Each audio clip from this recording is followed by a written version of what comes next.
प्रधानमंत्री नरेंद्र मोदी ने अपने दौरे के पहले दिन वाराणसी में सबसे पहले महिला सम्मेलन में भाग लिया। इस दौरान उन्होंने क्या कुछ कहा, इस रिपोर्ट में देखिए। प्रधानमंत्री नरेंद्र मोदी 2 दिन के लिए उत्तर प्रदेश के दौरे पर हैं। मंगलवार को अपने दौरे के प्रथम दिन प्रधानमंत्री ने सर्वप्रथम वाराणसी में महिला सम्मेलन में भाग लिया। महिलाओं को संबोधित करते हुए प्रधानमंत्री मोदी ने नारी शक्ति का अभिनंदन करते हुए अपने भाषण की शुरुआत की। उन्होंने केंद्र और राज्य सरकार की उन योजनाओं पर प्रकाश डाला जिसकी सहायता से देश में नारी सशक्तिकरण को बढ़ावा मिल रहा है। उन्होंने विपक्ष पर भी निशाना साधते हुए कहा कि पहले महिलाओं को हर कदम पर रोका टोका जाता था। भूतपूर्व सरकारें महिलाओं और बहनों की सुरक्षा में विफल रही हैं। विपक्ष ने नारी शक्ति बंधन अधिनियम को सहारा न देकर देश की महिलाओं को धोखा दिया है। उन्होंने आगे कहा कि परिवारवाद के अहंकार में डूबे ये दल महिला शक्ति से डर चुके हैं। वो कभी नहीं चाहते कि हमारी बहनें ऊपर उठें। हमारी काशी माता श्रृंगार गौरी, माता अन्नपूर्णा, माता विशालाक्षी, माता संकटा और मां गंगा ऐसी दिव्य शक्तियों की भूमि है। ऐसे में आप सभी बहनों बेटियों के इस समागम ने इस अवसर को बहुत दिव्य बना दिया है। जब मैं विकसित भारत की बात करता हूं तो उसका सबसे मजबूत स्तंभ भारत की नारी शक्ति है। आज इस कार्यक्रम में आप सभी बहनों बेटियों से एक महायज्ञ की शुरुआत के लिए आशीर्वाद लेने के लिए मैं आया हूं। काशी के सांसद के तौर पर, देश के प्रधानमंत्री के तौर पर मुझे देश हित के एक बड़े लक्ष्य की प्राप्ति के लिए आप सबका आशीर्वाद चाहिए। और ये बड़ा लक्ष्य है लोकसभा विधानसभा में महिलाओं के लिए आरक्षण को लागू करना। अभी कुछ दिन पहले सपा और कांग्रेस जैसे दलों की वजह से हमारा ये प्रयास संसद में सफल नहीं हो पाया।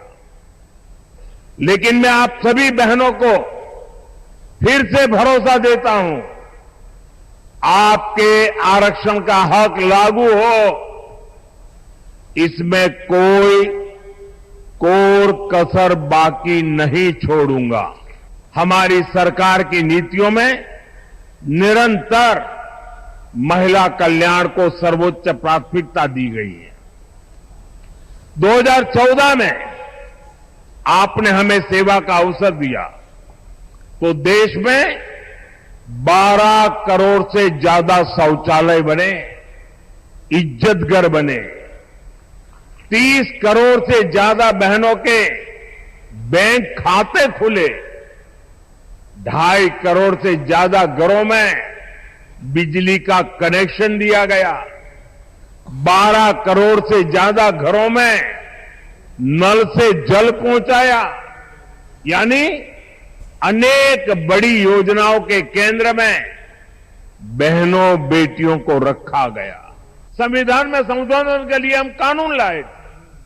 ये संशोधन ऐसा था जिसके बाद ज्यादा संख्या में बहनें विधानसभा और संसद में पहुंच पाती। लेकिन साथियों, कांग्रेस, समाजवादी पार्टी, टीएमसी और डीएमके जैसी पार्टियों ने एक बार फिर देश की महिलाओं को धोखा दिया। ऐसे दलों ने 40 साल से महिला आरक्षण पर ब्रेक लगाया हुआ था। अब समाजवादी पार्टी ने फिर से इसे लाल झंडी दिखा दी है। साथियों, असली बात यह है ये सारे परिवारवादी और तुष्टीकरण में डूबे दल नारी शक्ति से डरे हुए हैं। इस सम्मेलन में प्रधानमंत्री नरेंद्र मोदी ने 2 अमृत भारत ट्रेनों को भी हरी झंडी दिखाई। इन ट्रेनों के जरिए उत्तर प्रदेश और महाराष्ट्र के बीच कनेक्टिविटी में सुधार होगा। काशी और अयोध्या की कनेक्टिविटी बढ़ाने वाले काम भी हैं। कुछ देर पहले 2 अमृत भारत ट्रेनों को हरी झंडी दिखाई गई है।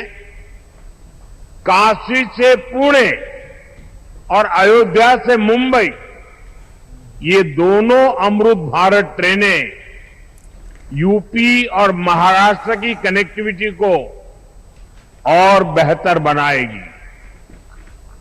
अब मुंबई पुणे सहित पूरे महाराष्ट्र के लोगों को अयोध्या धाम और काशी विश्वनाथ धाम पहुंचने का एक और आधुनिक विकल्प मिल गया है। ये प्रधानमंत्री नरेंद्र मोदी का काशी के सांसद के रूप में 11 साल में 54वां दौरा है। उन्होंने महिला सम्मेलन कार्यक्रम से पूर्व लगभग 6,350 करोड़ के अलग अलग डेवलपमेंट प्रोजेक्ट्स का उद्घाटन और शिलान्यास भी किया।